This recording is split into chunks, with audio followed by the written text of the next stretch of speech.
Hello everybody, welcome to part 12 of the Star Wars Legends Chronological Review Series. Today's a little bit of a hodgepodge episode where we are going to debrief after the Great Hyperspace War, which we covered back in parts 10 and 11, so sort of before we go back into this next run of Tales of the Jedi comics. But we are also going to dive into a couple more short stories from the Lost Tribe of the Sith collection. So first up is a short 5-minute video that recounts the events of the Golden Age of the Sith and the Fall of the Sith Empire comics. This is the first in a series of videos called Timelines that are basically given as recordings from the Jedi Master Odan-Urr, which are dated to around the year 3643 BBY, so about 1300 years after the point in the timeline that we are technically currently in. I guess I could see this as kind of immersion breaking because this series is going in a very strict timeline order, but I think sometimes it's fun to see these, historical Star Wars events from the minds of in-universe characters who are also kind of going back and studying these ancient events the same way we are. Plus, it's just kind of fun to see in-universe characters reacting to and having opinions on these events, kind of like the Despotica back in part 7, but while the Despotica was a little bit more subjective, the timelines that we're going to be watching do stick very close to what we already know actually happened at this point in the timeline. Basically, this video begins by reviewing the importance of the Great Hyperspace War on the future of galactic conflict, and that the conflict that the Jedi and Sith are fighting 1300 years from now is very much a continuation of Naga Sadow's failed but brutal campaign against the Republic. We don't get too much information about the war apart from what we have just gone over in the comics. We get a brief summary of the states of the Republic and the Sith Empire, the accidental discovery of Korriban by the Paragon siblings, Sadow's manipulation and command of the Sith, the attack on Coruscant, Gav Daragon's redemption and death, the collapse of the Sith forces, and Sadow's exile. We do learn that after this, the Republic went to Korriban and the other Sith planets and, I guess, just murdered everybody? I'm not quite sure. Jedi and Republic forces were sent to Korriban and other Sith planets to ensure no remnants of the Sith Empire remained. And so, in order to escape total destruction, the Sith fled under the leadership of a new ruler, a ruler that Odan-Urr says is the same Sith ruler that the Jedi are fighting by 3643 BBY. I'm not really going to go into who this new ruler is because he's going to be a lot more important down the road and he's not really important until then, but it is cool to hear exactly how the Great Hyperspace War has had such a huge effect on galactic conflict and galactic history straight from the mouth of an in-universe historian. Plus, it's just neat to see some new detailed renderings of the characters and events that we know from those comics. And as we watch more of these timelines, it'll just get me more excited and in more anticipation to play Knights of the Old Republic and the Old Republic MMO. Overall, it's a nice quick little debrief and a sign of some interesting things to come. Next up, we have another recording style short story from The Essential Guide to the Force. This one is written by Odan-Urr many years after his participation in the Great Hyperspace War, but once again, we basically just get kind of a retelling of the events. We don't get too much that we didn't already know, but we do get one new piece of information which says that Odan-Urr had recovered a Sith holocron from the wreckage of one of the Sith ships, and this holocron somehow informed Odan-Urr that the Sith were still alive, and so that basically tells us that from this point the Jedi are aware that it's possible for the Sith to one day return. Somehow Naga Sadow returned. Odan-Urr notes that he doesn't really know how the holocron was able to tell him this or know this, but he also admits that he doesn't really know how the thing works anyway. Once again, a nice little debrief of the Great Hyperspace War, and I always love more content from Odan-Urr. He's just the coolest. So after that, it's time to pick up again with the Lost Tribe of the Sith stories, which we did start last time in part 11, and this story that we're covering today takes place 15 years after the first two in the year 4985 BBY. Much of the story, which is titled Paragon, takes place from the point of view of Sela Corson, the wife of Yaru Corson, the leader of the Sith tribe on the planet Kesh. It is revealed to us that Sela was originally the wife of Devor Corson, Yaru's half-brother, but after Yaru killed Devor, she married his brother. So before each chapter of Paragon, we get a little bit of backstory for Sela. Basically, she was originally a slave and a healer under Ludo Kresh on the planet of Relg, but after her family was executed after she failed to treat an infection on Kresh's foot, she escaped and married Devor Corson, as well as having a son with him named Jeriod. She joined Devor and his brother on the ship Omen, and, well, you guys know the rest. We get the impression from Sela that she respected Naga Sadow and his sense of ambition, believing strongly in the use of deadly and proactive measures in order to reach one's goals instead of a life of stasis and cowardice. We also begin to unpack that Sela is not married to Yaru for love. She controls Yaru without him really knowing, feeding him ideas and plans in ways that make him think he came up with them, essentially giving her the true power over the Sith tribe. Sela also works as a healer and a geneticist for the tribe, cataloging the genetic makeup and purity of all the children who were born on the planet. We also get a brief mention of her Kashiri servant, an aging man named Tilden, who's described kind of just as superstitious and meek. Meanwhile, Yaru has been meeting every day with the Kashiri woman Adari Val, teaching her rudimentary lessons on the nature of the Force. As for the rest of the tribe, we're told that they've been trying every means to escape the planet, from trying to send signals into space to trying to find resources from the surface, but for one reason or another, none of these plans are really working. However, the Sith have been firmly positioned as the leaders and the rulers of the Kashiri for some time because the Kashiri believe them to be the godlike protectors from their mythology and willingly serve them. Tensions have emerged between the human Sith and the Red Sith, the latter of which are known as the 57. Strangely, the Red Sith have been unable to successfully reproduce on the planet, while the human Sith can, which has encouraged more efforts from the Red Sith to try and leave. The leader of the Red Sith, whose name is Ravalon, has been tasked with investigating Kashiri villages in the ocean in order to investigate some luminescent algae that the Sith might find useful. Sometime after Ravalon has departed, however, news comes back that all of the Kashiri visited by Ravalon had suddenly died. So Yaru and Sela rush to investigate. Sela determines that Ravalon's responsible after discovering a human Sith aide who had also died in the town. Despite the efforts to contain this mysterious disease, many more ocean villages fall victim, leaving 100,000 Kashiri dead. Eventually, it's determined that Ravalon accomplished the massacre by using a potent chemical agent called cyanogen silicate, which can spread very fast in water and was present in the Sith tribe's medical supplies. Yaru demands that the 57 Red Sith are immediately hunted down and killed that night. Sela manages to find and corner Ravalon, but before she kills him, she reveals her true plan that she had orchestrated from the very beginning. Due to her history of enslaved servitude under Ludo Kresh, she had come to hate the Red Sith and sought to exterminate them from the tribe. Although Ravalon was responsible for the original cyanogen killings, it was actually Sela who used it on all the other villages in order to implicate the Red Sith. She reveals that none of the Red Sith children would survive the night's massacre, and that she was even behind the mysterious deaths of the Masasi servants shortly after their initial arrival. She summons her son, Jared, to personally execute Ravalon, fulfilling her vision of a fully human Sith tribe. In the final paragraphs, we witness a meeting with a mysterious Kashiri resistance cell,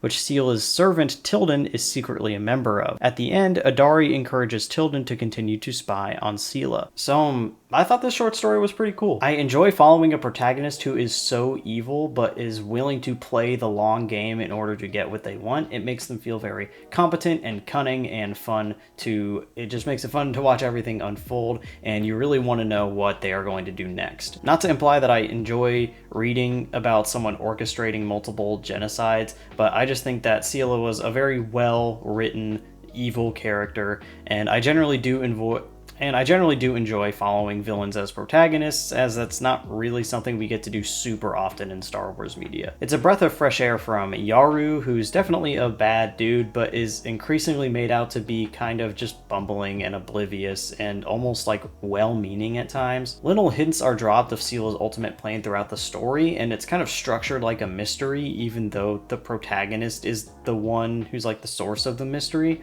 And just the whole doesn't come into full view until the very end. And I'm generally really bad at guessing or anticipating twists or anything like that in media, but I thought that John Jackson Miller set all of this up really well. So yeah, I take back what I said last time about the Sith ideology being kind of watered down because an ideology centered on killing and power struggles doesn't really make sense when you're trying to support a civilization of a lot of people. I think there are just those who are good at being Sith, like Sela, and those who are willing to play the long game to get power, like the best Sith do. And then there's people like Yaru, who are kind of just fine with short-term goals rules and just the status quo, I guess, and don't really have a great idea of what's going on before it's too late. But beyond the character of Sela, what I really liked about Paragon was that it fed us some small world-building tidbits about the galaxy and the Sith that just make me understand this era and the Sith Empire a whole lot more. For starters, we get what I believe is the first mention of the Stygian Caldera, which is this nebula that surrounds the space of the Sith Empire. It's something that makes it impossible to get out of Sith space, but it makes it possible for people to stumble in, which explains how the Sith were able to be isolated for so long, but also how they could eventually be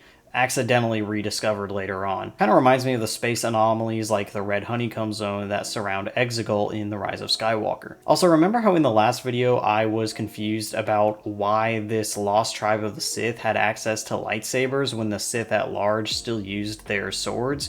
We actually get an explanation for that too, which I think is really cool. Some even resolved problems of lightsaber crystal fabrication and power generation that had eluded the Jedi of the Republic. Such feats were never heralded. No Sith Lord would share a new weapon.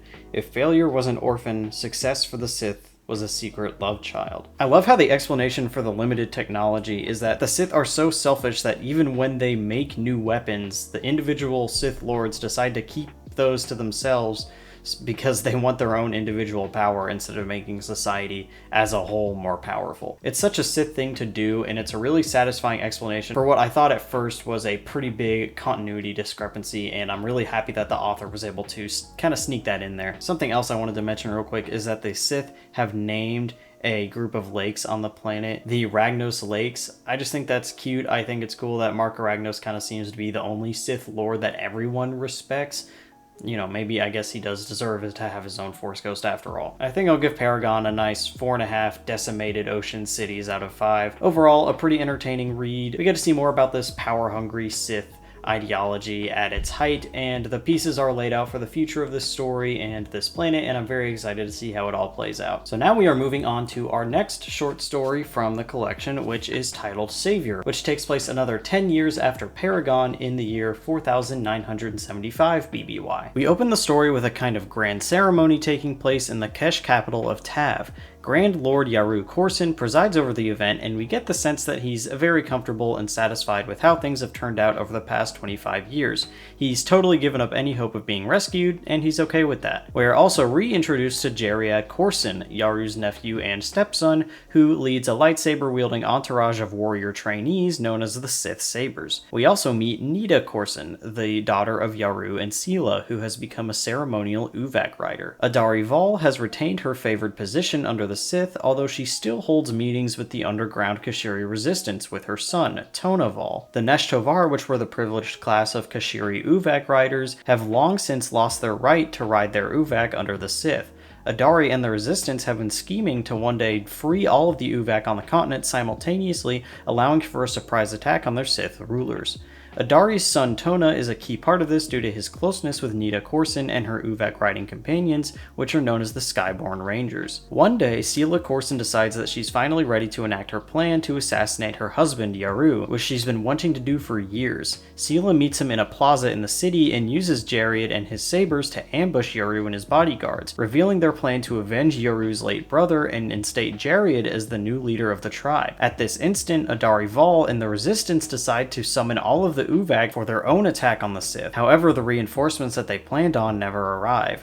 We find out that this is because Adari's son Tona ended up revealing the plans to Nida because he had feelings for her. Adari would summon the Uvak anyway, and this disrupts the attack on Yaru. Yaru retreats to the Sith temple where he and his bodyguards would defeat Jariad's sabers. Yaru himself, however, would be severely wounded by Jariad and become cornered on a precipice similar to the one where he killed his brother all those years ago. Again, it's like poetry, so if they rhyme. However, before Jariad can finish him off, his half-sister Nida, who is loyal to her father Yaru, arrives with the Skyborn Rangers and turns the tide back into Yaru's favor. Elsewhere, Yaru's bodyguards bodyguards also set off a detonator that severely injures Sela. Nita ends up being the one to throw Jared off of the precipice, which ends the rebellion. Again, it's like poetry, so if they rhyme. Yaru ends up dying from his wounds, and Sela is unable to walk ever again. Nita is now the successor for the Sith, and orders that her mother be confined to the Sith temple for the rest of her life. With Adari realizing that the Kashiri's own plan to overthrow the Sith isn't going to work, the Resistance takes what Uvak they can and fly away across the ocean, expecting for the Uvak to tire and fall into the water with them to die, believing that the Sith having less resources is worth the price of their lives. However, the group would eventually stumble across a remote island.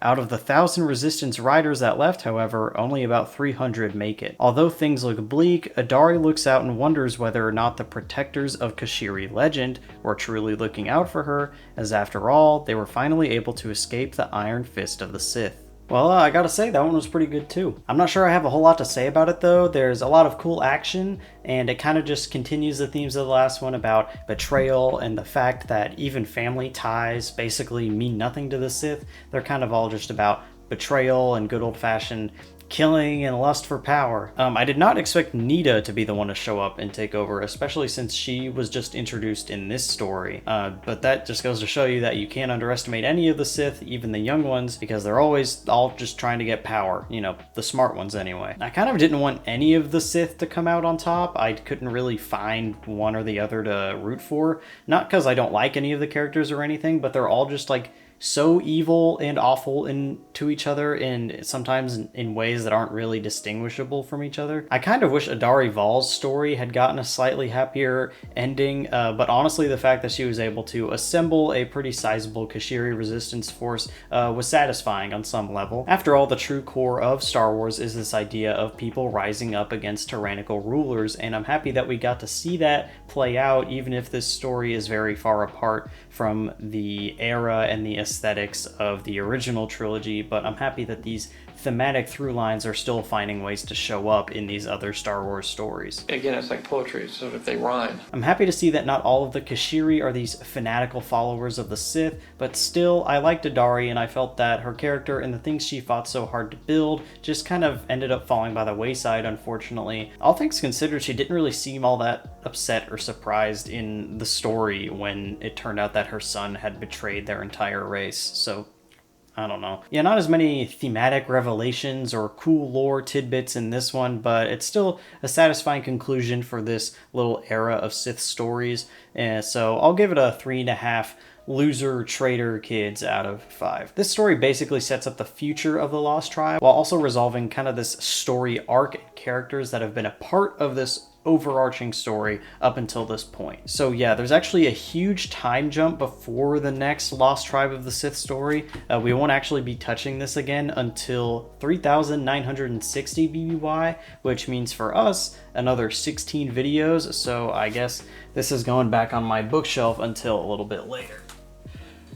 So for now, we are going to shift our focus from the Lost Tribe of the Sith back to the Sith Empire at large, and the last thing we are going to cover today is another Old Republic timeline video that details kind of the rebirth of the Sith Empire, particularly focusing on the Sith Empire's first Grand Moff, a guy named Odan-Urr. Master Nas Dural explains that after the Great Hyperspace War, the Jedi believed the Sith to be virtually extinct for about 900 years. However, unbeknownst to the Jedi, the Sith began expanding farther beyond Korriban and building a genuine empire. Odan-Urr was one of the survivors of the Republic attack on Korriban at the end of the Great Hyperspace War, and it's assumed that his experience there under assault from the Jedi fueled his steadfast loyalty to the Sith Empire, highlighting the idea that the Republic going back to Korriban to finish off the Sith might not have been the greatest move given 1300 years of hindsight. So as the Sith continued to expand, they eventually settled on the world of Droma Nikos, while Viken became an experienced and respected pilot and soldier. Viken was apparently single-handedly responsible for developing the early Sith Imperial military and its training programs, and his services earned him the title of Grand Moff. So yeah, nothing too crazy of note here, other than some exposition that I'm sure will be quite welcome when we need to get to the point where we need to understand the state of the Sith Empire leading into time periods of projects like Knights of the Old Republic. I'm not really sure how often the Sith themselves, or at least the Sith Empire, are going to be prevalent as villains to the Jedi in these next several comic arcs and other stories, so it's nice to have some context for what they're up to while we get to experience some other stories with other characters and factions. We also get some more mentions of this mysterious Sith Emperor, but like I said earlier, we'll get to him when we get to him. What's important to know right now is that this guy is going to be around for quite a long time, even if we're not exactly sure what he's up to yet. Alright, well, that does it for this video. Next time we are going to cover our first Star Wars tabletop RPG scenarios, which I hope is going to be at least somewhat interesting. But for now, thank you for watching till the end of this one, and until next time, may the Force be with you, always.